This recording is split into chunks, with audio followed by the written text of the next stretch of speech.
On part aux États-Unis. Donald Trump, qui ne nous déçoit jamais, décidément. Regardez, alors ce qu'il a posté sur son compte X, c'est lui qui l'a posté, lui-même. Bon, il n'hésite pas, Trump. Il est formidable. Jingle bell, jingle bell. Mais tout ça, pourquoi ? Parce que derrière, il y a un message. Et qu'est-ce qu'il met dans son message ? Il souhaite joyeux Noël à tout le monde. Joyeux Noël à tous, y compris aux merveilleux soldats chinois qui exploitent avec amour, mais illégalement, le canal de Panama. Pouf, petit rappel. Et ça continue sur le même ton. J'ai le plaisir d'annoncer alors que Kevin Cabrera sera l'ambassadeur des États-Unis auprès de la République du Panama, un pays qui nous arnaque bien au-delà de leurs rêves les plus fous. Et puis après, autre marotte, le Canada, vous savez qui veut reprendre le Canada. Joyeux Noël au gouverneur Justin Trudeau au Canada, dont les impôts des citoyens sont beaucoup trop élevés. Si le Canada devenait notre 51e État, leur impôt serait réduit de plus de 50% et serait militairement protégé comme qu'un autre pays dans le monde. Et puis on n'a pas fini. Joyeux Noël au Groenland, évidemment, qui est sa troisième marotte. Même chose pour les habitants du Groenland dont les États-Unis ont besoin pour leur sécurité nationale et qui veulent que les États-Unis soient présents. Nous le saurons. Bonsoir Randy Yalos, vous êtes président de Republicans Overseas France et Monde d'ailleurs. Ça ne manque pas de nous étonner quand même, nous, ces messages du futur président républicain que vous soutenez. Franchement, il y croit de reprendre le canal de Panama, le Canada, le Groenland ? Stratégiquement, ça revient aux mêmes questions que vous avez traitées auparavant. Il s'agit des positionnements stratégiques, géostratégiques par rapport à la Russie et la Chine. Le canal de Panama est très important pour la marine américaine, y compris pour le commerce. Les États-Unis, c'est le premier utilisateur de ce canal. Et ensuite, c'est la Chine. La Chine a des intérêts très importants. On ne connaît pas vraiment, et c'est ce que j'ai entendu par le message, s'il y a des intérêts militaires présents au Panama ou non. Est-ce que ça peut être une menace à la stabilité? Imaginez demain, il y a des hostilités auprès du Taïwan. Est-ce qu'il y a une possibilité pour la Chine de causer le blocage de ce canal et empêcher la marine américaine de traverser du côté de l'océan Atlantique vers le Pacifique en cas d'agression de la Chine? Ça, c'est la première chose. Après, vous allez vers le nord. Dans l'océan Arctique, vous avez la Russie qui estime que c'est un des points les plus stratégiques. Ils ont une douzaine des bases navales autour de la région arctique, alors que l'Amérique a un ou deux dans la même région et qui M. Trump reconnaît le besoin aussi par rapport à sa stratégie anti-balistique américaine, surtout si des missiles aujourd'hui avec les missiles hypersoniques, les Américains doivent bien entendu améliorer et changer peut-être stratégiquement leur stratégie anti-missile par rapport à des nouvelles innovations de la Russie et aussi par rapport au Canada. Il prévient le Canada qu'il a intérêt à jouer le jeu d'Amérique par rapport à la Russie et permettre l'Amérique de s'installer au niveau du nord de la Groenland et du Canada pour installer un système antibalistique. Et dans ce cas-là, c'est vraiment prévenir les acteurs dans la région que l'Amérique ne va pas accepter des puissances ennemies dans sa région. Non mais d'accord, je vous comprends que c'est les intérêts américains, mais enfin, pardonnez-moi, ce sont des États de droit, que ce soit le Panama, le Canada ou en l'occurrence le Danemark qui possède le Groenland. Ça nous paraît quand même, nous, Européens, hallucinant de fouler comme ça l'État de droit et de dire ah ben on va intégrer le Canada en 51e État, puis on va acheter le Groenland et puis le Panama, s'ils nous le rendent pas, on intervient. Il fait ça avec vous avez vu, c'est quand même un peu pour rire, mais en même temps, c'est pour s'imposer. J'estime que la question stratégique est très importante. Non mais attendez, les Canadiens ou les Danois, ils rient pas du tout, eux, hein.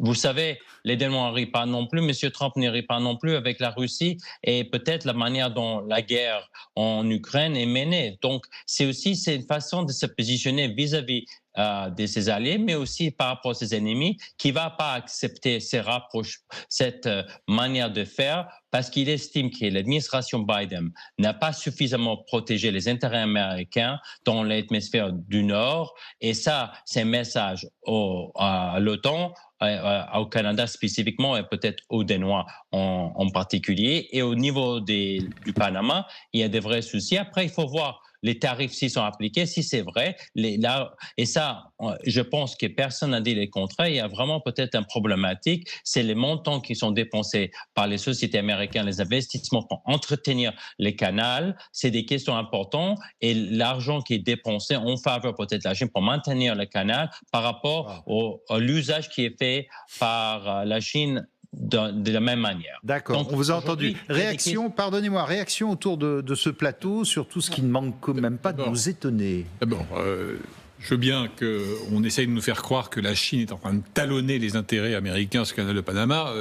En termes de trafic, c'est 74% pour les Américains, en termes de cargaison, 18% aujourd'hui pour la Chine. Mais vous savez que la Chine est l'usine du monde et qu'elle a aussi besoin de passer par le canal du Panama. Oui, mais effectivement, il y a 2 sociétés hongkongaises qui ont des intérêts dans des accès au canal. Cela posé, il y a 2 remarques sur, je dirais, la doctrine Trump, pourvu qu'elle existe.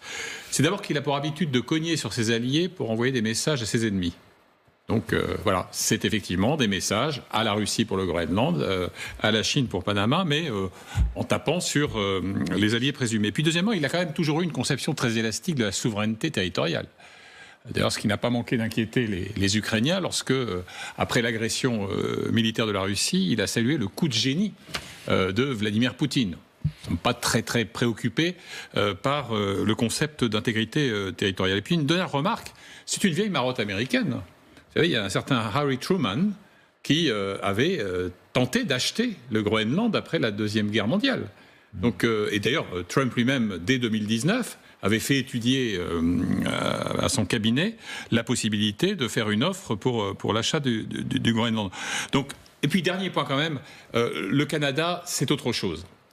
Autant je crois qu'il a de vrais fantasmes sur le Panama et sur le Groenland, autant le Canada, c'est plus une galéjade. Simplement... C'est d'avoir des bases américaines au nord, vers l'Arctique. Il a évidemment tiré profit, parce qu'on ne peut pas lui reprocher de pas avoir une forme d'instinct politique. Randy Gallos. Il a tiré profit de la fragilité de l'assise de Justin Trudeau, qu'il appelle avec une certaine condescendance le gouverneur, ou de l'ironie, parce que Trudeau est lui-même très embarrassé en ce moment, puisque en fait sa vice-première ministre a démissionné pour un désaccord sur la riposte à apporter aux menaces d'augmentation des taxes américaines de 25%. Ouais. Donc il joue aussi de ces facteurs, je dirais, internes. Alors, ce qui est amusant aussi, c'est qu'à la télé russe, on suit ça de très près, vous allez voir, directement.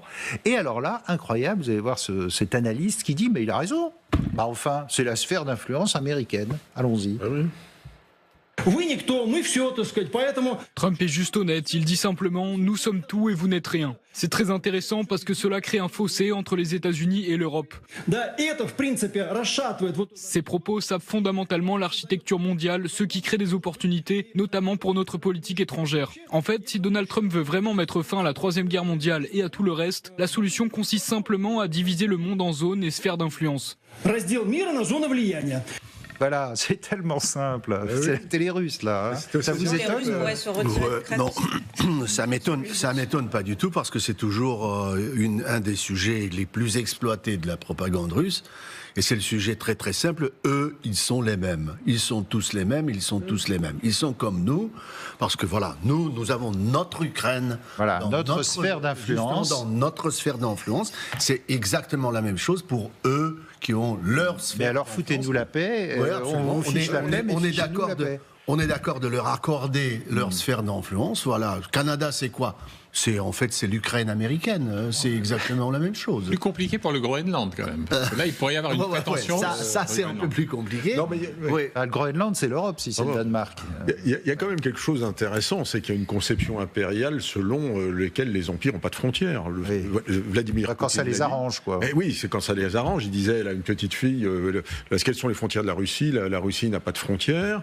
C'est la conception, véritablement, des empires tels qu'on les voyait même dans l'Antiquité. Hein. je vous ai donné un empire sans fin, des Virgile, etc. Donc vraiment, il y a quelque chose d'inquiétant. Il y a quelque chose dans Trump qui est quand même assez Poutine dans cette affaire-là. Même s'il n'est pas peut-être sérieux jusqu'au bout dans ses prétentions militaires. Mais alors, moi, je comprends les préoccupations sécuritaires, mais il parle à des alliés, notamment au Canada, et je crois qu'ils sont assez bien servis au Groenland en base, etc. Il reste là-bas le Tulé. Bon, il ne s'embarrasse pas de diplomatie. Mais il ne s'embarrasse pas de diplomatie avec ses amis.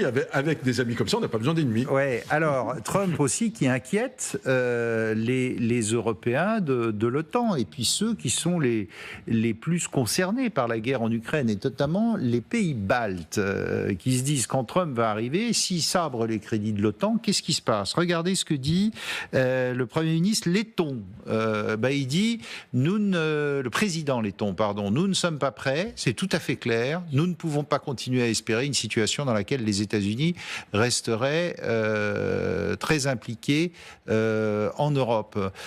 Et puis, même son de cloche de la part des Estoniens, du Premier ministre, là, nous devons renforcer nos capacités de défense en raison de la menace russe et de son incapacité à être une démocratie et à opérer dans un monde fondé sur des règles. C'est-à-dire que là, il tire la sonnette d'alarme. Il dit, si les Américains réduisent les crédits ou s'en vont de l'OTAN ou je ne sais, qu'est-ce qu'on fait ? Mais ils sont sur le Limès, hein, si vous voulez, l'ennemi il le voit en face. On traverse la frontière, elle est à quelques kilomètres, et en plus c'est des pays, notamment les 3 pays baltes, parce que la Lituanie pourrait dire la même chose, qui n'ont aucune profondeur stratégique et qui pourraient être traversés en quelques heures par les Russes. Alors bien entendu, ils n'en sont pas là parce qu'ils sont un peu englués ailleurs, et puis on les verrait arriver de loin. Mais rappelons quand même qu'ils ont été occupés et réoccupés. Ils faisaient partie de l'ancien empire russe. Ils ont été indépendants dans les années 20 et 30. Et ils ont été réoccupés après, même si ça n'a pas été reconnu par la communauté internationale. Les pays baltes faisaient partie des pays dont l'occupation n'a jamais été capable de dire. Donc ils ont la trouille, comme les Polonais. Kilomètres de frontières. Mais oui, mais personne n'est capable de dire ce que va faire Trump le 20 janvier de l'OTAN. Là, ce qu'ils nous disent, ce qui est intéressant, c'est qu'il faut peut-être qu'on prenne un jour notre sécurité en main, notre sécurité européenne. On le dit depuis des années. Voilà.